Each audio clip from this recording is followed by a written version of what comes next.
Genile amazwi enduduzo ngokudlula emhlabeni kwelungu le-IFP ebeliselincane ePhalamende.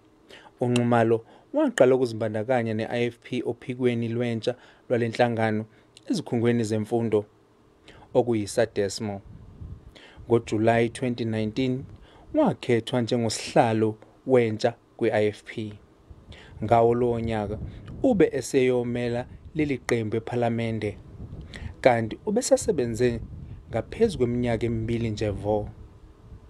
Uke waba sekomidini ePhalamende libhekele ezemisebenzi kahulumeni kanye nekomidi lezemfundo ephakeme nobuchwepheshe. NgoJanuwari uqokwe njengesekela soswebhu we-IFP ku-National Assembly, kanti i-IFP imchaza njengomholi obeqotho. Ngoba ubengumholi obesemusha enomdlandla enentshisekelo ngabantu abasha. Noma yiliphi ithuba abelithola ubengalibali ukuthi kunabantu abasha okumele ikusasa labo libhekelelwe manje. Umndeni uthi usathukile ngalesigameko. Still feels like a dream. Engisazovuka kuyona ukuthi ubhuti wami is no more, because this thing is hitting the family twice.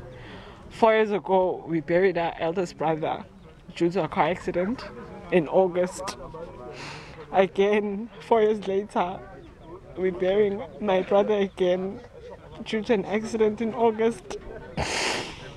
UNxumalo ushiya emhlabeni umama wakhe, ingoduso kanye nezingane zakhe ezimbili. Londi Radebe, SABC News, eMtubatuba.